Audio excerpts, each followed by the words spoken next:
Olá, turma, sejam todos muito bem-vindos. Hoje a gente vai estar falando sobre as escalas de enfermagem. Então, as escalas não do serviço de enfermagem em si, mas as escalas de gerenciamento de riscos.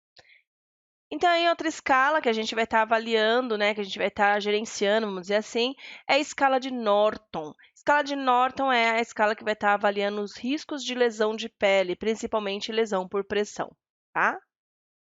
Que é um modelinho. Aqui é o modelinho da escala de Norton para vocês verem como que é pontuado. Nós vamos falar de cada um.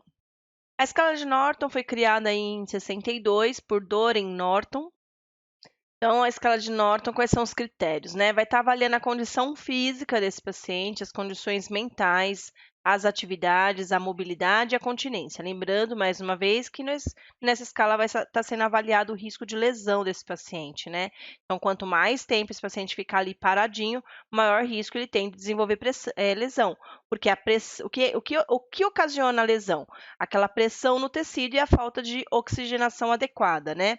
Então, quando a gente avalia condições físicas, né, a pontuação é de baixo para cima, esse paciente pode ser classificado como uma boa condição física, um paciente que está bem nutrido, hidratado, então ele recebe nota 4, que é a nota máxima. Então, ao contrário aí da escala que a gente viu anteriormente, a escala de Fugulin, que a nota máxima era um estado ruim do paciente, classificava como um paciente com maior complexidade, aqui é o contrário. A nota máxima classifica um paciente como menor complexidade, um menor risco de desenvolver lesão, tá? Então tem que prestar muita atenção nessa pontuação.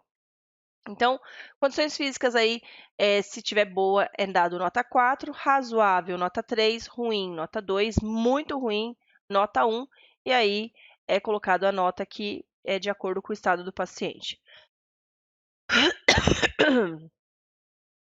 E assim por diante, a gente vai vendo aí as condições mentais, as atividades, ó, se ele deambula com ajuda, se ele senta em uma cadeira, se ele permanece no leito, enfim, a mobilidade e a continência. Então, aí no caso das condições mentais, né? Se esse paciente está torporoso, que é aquele paciente que está acamado, que não responde a estímulo, nota 1, confuso, nota 2, apático, que é aquele que está desanimado, né? Não quer fazer nada, nota 3, alerta, né? Nota 4. Atividades, aquele paciente que não anda, que permanece no leito o tempo todo, nota 1. Se ele senta numa cadeira, nota 2. Se ele deambula com ajuda, nota 3. E se ele deambula sozinho, nota 4. Mobilidade, imóvel, tá lá acamado, entubado, nota 1. Limitado, tem alguma contenção, algum impedimento dele poder se movimentar sozinho ou se movimenta com dificuldade por conta de um estado neurológico, enfim, nota 2. Discretamente limitado, nota 3, quando ele tem a limitação apenas de alguns membros. E pleno, quer dizer que ele se movimenta à vontade, aí nota 4. Questão de continência, está relacionado às eliminações. Nota 1, se ele apresenta urinária e fecal, que ele não tem controle de esfíncteres, né? Ele necessita de uma sonda, ele necessita de uma fralda. Nota 1. Frequente, quer dizer que ele consegue avisar que ele precisa evacuar, então necessita de uma comadre, necessita de um papagaio para fazer as eliminações dele e alguém vai precisar levar essa comadre e papagaio para ele. Ocasional é quando ele precisa de ajuda, ele não consegue ir ao banheiro sozinho, então ele precisa de ajuda para ir ao banheiro. E boa é porque ele vai ao banheiro sozinho. Então, percebam que a nota mínima aqui é uma classificação de um paciente com alta complexidade de assistência, que vai requerer maior tempo de assistência, e aqui ficou com um total de nota 5. Né? No caso, pensando no paciente com todos os critérios aqui, classificado em nota 1.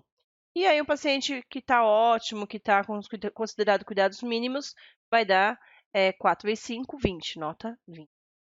Existe aí também nas escalas, né, que avalia o risco de lesão, principalmente lesão por pressão, mais atual é a escala de Braden. Então, a escala de Norton e a escala de Braden avalia o risco de lesão, principalmente lesão por pressão. A única diferença entre elas é que a escala de Braden ela é mais nova, ela é mais atual. E aí muda alguns critérios de avaliação na escala de Braden. Então, enquanto a escala de Norton vai estar avaliando aí as condições físicas desse paciente, as condições mentais, atividade, mobilidade e as eliminações, a escala de Braden vai estar avaliando a atividade, a mobilidade também, só que também a nutrição, a umidade que esse paciente está suscetível, porque se ficar úmido também vai desenvolver lesão, a percepção sensorial, se esse paciente tem algum déficit na percepção sensorial, principalmente percepção de dor, se ele se queixa de dor em determinado local, e o risco aí no caso de fricção e cisalhamento, que é aquele caso que o paciente está ali, por exemplo, está fazendo a troca da roupa de cama com o paciente no leito, um paciente acamado, e aí, ao invés de levantar o paciente, puxar com cuidado os lençóis, puxa de uma vez e faz aquela fricção, né? Ou vai fazer a mudança de decúbito, em vez de pegar com lençol, com a travessa, né? Para fazer a mudança de decúbito, arrasta o paciente. Então, isso é chamado de fricção e cisalhamento. Então, na escala de Braden, é feita a pontuação aí baseado também no risco aí de desenvolver lesão por fricção e cisalhamento. Bom, essa é a diferença das duas escalas. Então, a gente vai estar falando um pouquinho agora sobre a escala de Morse, né? Que é a escala de queda, a escala do risco de queda, né? Vai estar avaliando aí por pontuação também os riscos de queda desse paciente.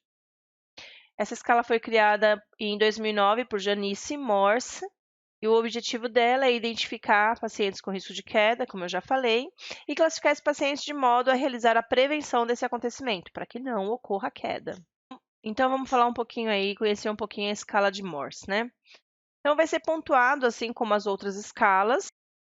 Os itens avaliados aí vão ser a história de quedas anterior, se esse paciente sofreu, sim ou não, se sofreu durante a internação, ou nos últimos 3 meses. E aí vai receber a pontuação 0 se não teve nenhuma história de queda e 25 se teve história de queda. Diagnóstico secundário aí, né? Se ele tem outros diagnósticos, né?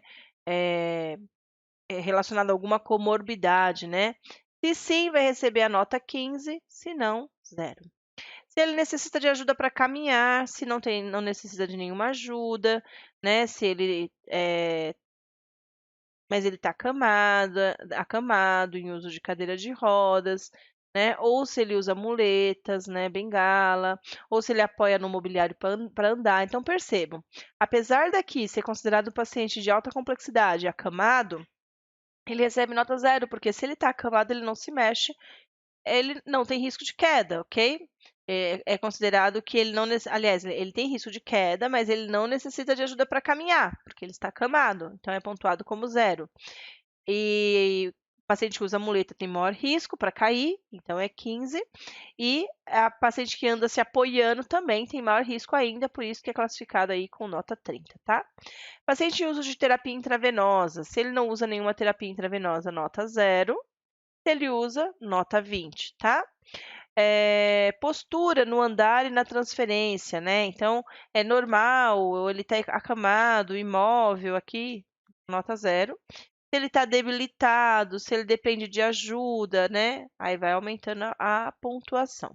Estado mental, consciente das suas capacidades, e o outro aqui, né, que não está aparecendo aqui para vocês, é quando ele esquece das suas limitações, né? Então, o paciente que está consciente, nota 0, e o paciente que esquece das suas limitações, nota 15. Mesma coisa, vai ser somada as notas para poder estar classificando o risco de queda desse paciente. As quedas é uma preocupação muito grande das organizações, né, dos gestores, e é um indicador de qualidade. E é a segunda causa de morte por acidente a nível mundial, segundo a Organização Mundial da Saúde. E qual que é o papel aqui, não somente do enfermeiro, mas de toda a equipe, né? A equipe de enfermagem é essencial na formação e criação de ambientes seguros. Aqui está falando dos enfermeiros, mas é a equipe de enfermagem, né? Aumentando aí o desenvolvimento de estratégias para prevenção das quedas, diminuindo aí os índices de risco de queda, né? Os índices de queda, no caso, e aumentando a qualidade no cuidado de enfermagem. Então, o paciente tem risco de queda, manter as grades elevadas, manter a roda da cama travada, auxiliar esse paciente, sempre estar sob essa supervisão constante desse paciente, nunca aquele paciente acamado, que não se movimenta sozinho, nunca realizar a movimentação dele sozinho, sempre procurar um colega para estar auxiliando num banho, numa troca de leito, numa troca de fralda, enfim. Promover aí a prevenção das quedas e, com isso, aumentar a qualidade da assistência de enfermagem. A assistência de enfermagem tem que ser segura e de qualidade.